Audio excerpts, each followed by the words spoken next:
Let's invite our market master, Andrew Holland, CEO of Avendus Capital, joins us now. Good morning, Andrew. Thank you very much for joining us. Suddenly, everything looks bright and shining, all things bright and beautiful. Yes, it's been a nice few days, hasn't it? Since last Friday, really, with China and the Federal Reserve Powell saying all the right things.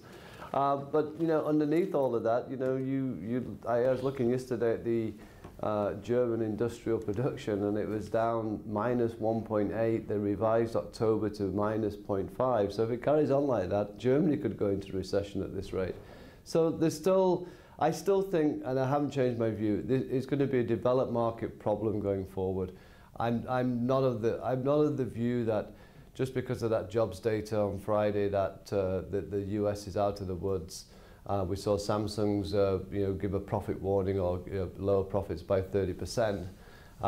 This is going to be a big feature, and I think the odds of recession for the US get higher by the day, actually.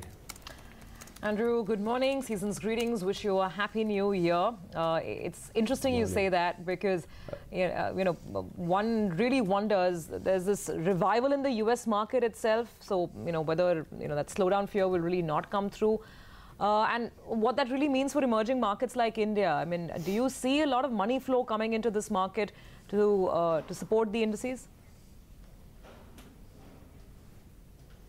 I do, because the way I think about it is this, is that one is, from what Powell said anyway, you're going to see the Fed on pause for at least a quarter or more. And actually being on pause is not a great thing for the US because the damage is being done with higher interest rates. And I want to remind you that corporate America is sitting on $6 trillion of debt, of which half of it's in BBB rated debt. So it doesn't take a lot for that to kind of change. Globally we're going to see interest rates not moving higher, which is what the expectation was coming into the year. So for the RBI here, they've got the great opportunity of reducing interest rates by at least minimum 25 basis points very soon. So I think it's going to be great for the banking stocks in the next quarter. And then if you get the government doing sensible, kind of spending in terms of getting spending in the rural economy, then obviously consumer and discretionary will do well as well. So I think that's the extra boost for the economy. So I'm less worried about India. You will get flows. If there's a trade war, we're defensive. If you have a recession, we're defensive. So I think India's going to stand out. But it's going to be a volatile 3 to 4 months, that's for sure. But the problems are going to be in developed markets, not emerging markets. But as an investor, Andrew, would you worry about all these big poll promises, big farm package? And today one of the papers is talking about 2,000 to 2,500 rupees in the bank accounts of all below poverty line families. Yeah, I mean, it's obviously, we're going to hear more and more about this, and we'll just have to see how that's going to hit the fiscal and borrowings and so forth. But listen, it happens every 4 years. I mean, what more do we expect? I think the market knows it's going to happen. We'll worry about it once it's over, and see who gets in. So I think the market will. I think the market's kind of well aware. I think the market will worry more about how close the election results are going to be rather than the packages being given out.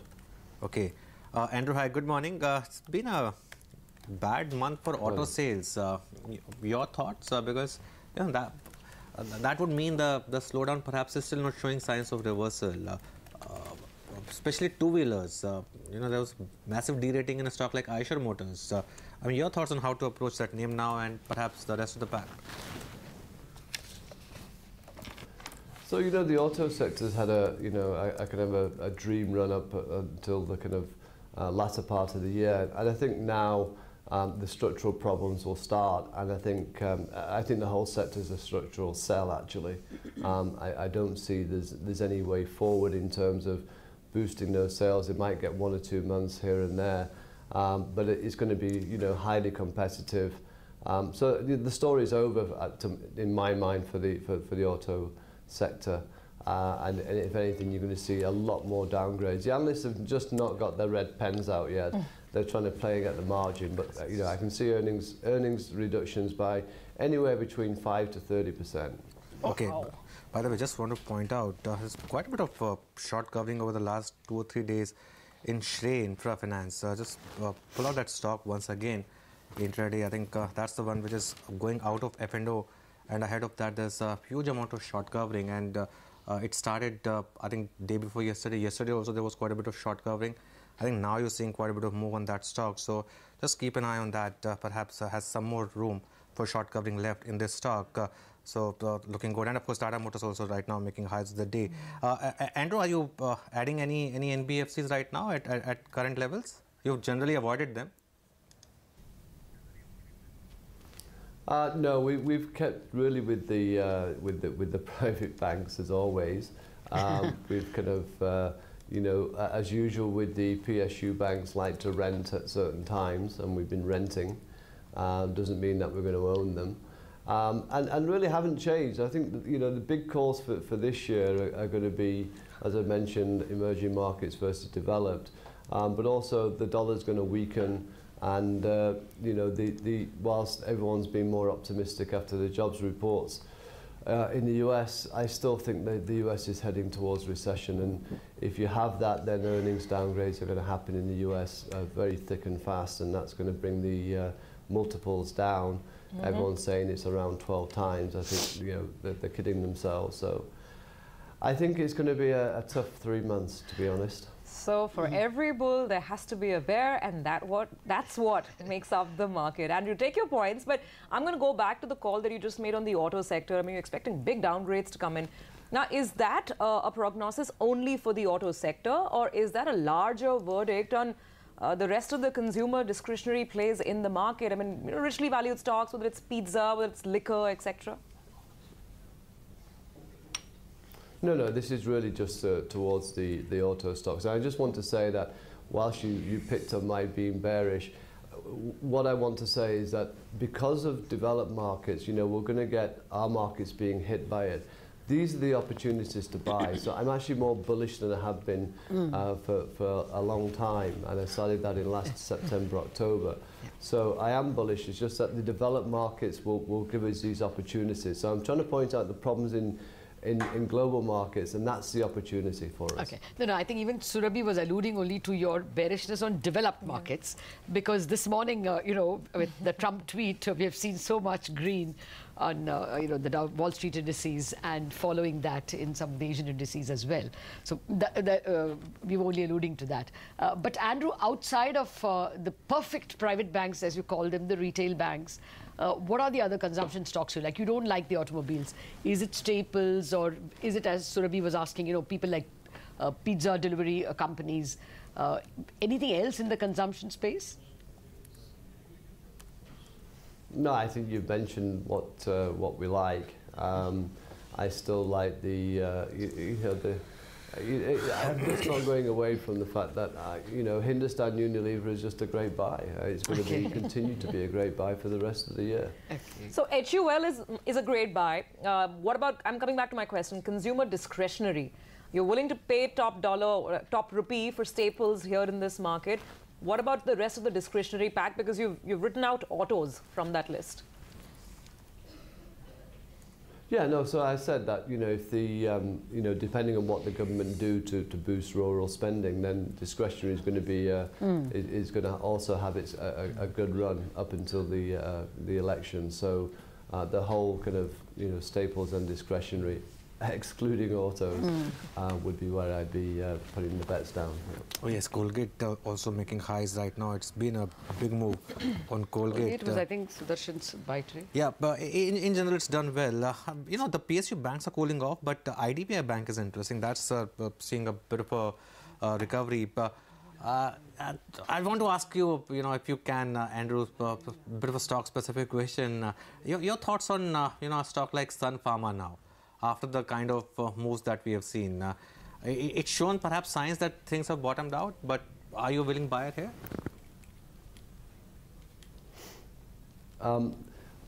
Just on the pharma sector as a whole, selectively we are. I'm not saying it's Sun Pharma, but selectively we are in some of the pharma stocks. But I still can't get myself across the line here and in terms of turning bullish on the pharma sector. There's still a lot of problems which are just not going away, and we see that in terms of you know, a lot of the negative implications you have for certain of the companies. So I can't handle, you know, it's still a sector you can't sleep easy at night, and it should be the pharma sector. So I'm not there. I'm not convinced yet. Okay, and just before we ask you last market question, from my point of view, I got perhaps the greatest interim manager ever, right? Things looking better than they've ever looked over the last 2 years. Yeah, well, he always came off the bench and scored, so he's obviously doing the same. That said, we've played some very easy teams. The good news is that we've got a very easy team to play in the next round of the FA Cup, so that should be fine. Fortune favors the brave. Okay. Well, my final question to you was to get back to business. Andrew, how much can the equity markets give this year? So I think I'm running on the basis that that we have a stable government. So let's work on that basis. If that's the case, then I think the capex cycle, private capex cycle, will pick up in the second half of the year. So you could see earnings kind of moving towards that, towards a 20% growth level, and that's where I think the index would match that in terms of growth in between 19 and 20. Yeah. That's good to hear. I know it's a binary decision whether we will get a coalition government, but economies in a growth path have often ignored political confusion, political coalitions at least, if not confusion. Thank you very much, Andrew Holland, for joining us. Have a great 2019. Pleasure. I don't think we wished you enough. May it bring you a lot of luck and good health. Well, that's the word coming in from Andrew Holland, that you could see earnings growth in FY20, and therefore it will justify the kind of moves in the indices.